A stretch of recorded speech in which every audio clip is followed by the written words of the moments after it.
Hey guys, so in this video we're making a hair bonnet. Yeah, so get your fabric, fold it in half, 30 by 30 inches, and then you want to fold it in half again, just as how I'm doing in the video. Then you want to take your tape measurement and measure 11.5 inches down, so all the way around. Make sure you go all the way from one end to the end, to another end, sorry, 11.5 inches down. Yep, then you cut it out, of course, and then you open it up nice and flat. Then you get your other piece of fabric, which may be a satin itself, if you're making a satin hair bonnet, double-sided, and you put your first piece over and cut it out exactly as is. So just make sure you have it itself, just as it could be right side to right side, wrong side to wrong side. The goal is that you cut it out, clone the first one. This is how I'm doing in the video here. Awesome. Now you go on your machine itself. You want to make sure you touch right sides to right side, so that's where you get heavy.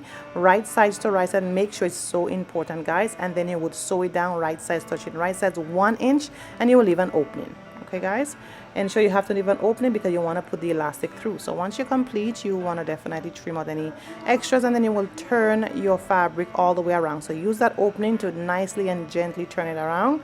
Now that piece could be a challenge at time, but just make sure you take your time and turn it around, just as how we do it right here.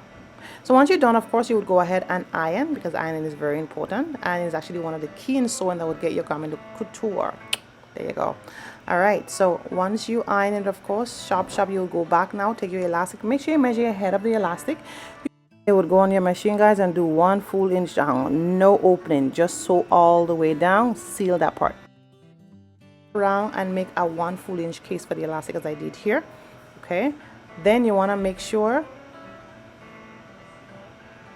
you go ahead and pin it down. So pin one side of the elastic down, on the other side you go ahead and push the elastic through, just like that.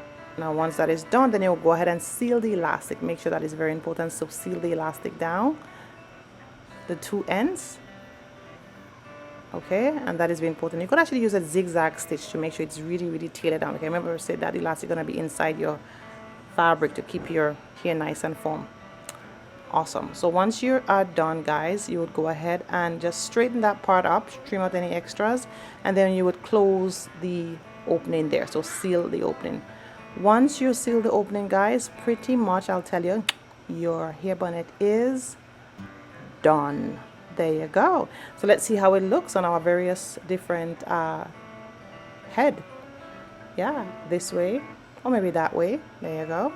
All right, and then of course you could make yourself so many different hair bonnets, guys. Like you could just rock yourself with different hair bonnets. All right, this is Gellis at Infinite Modesty Design. Thanks for watching, guys.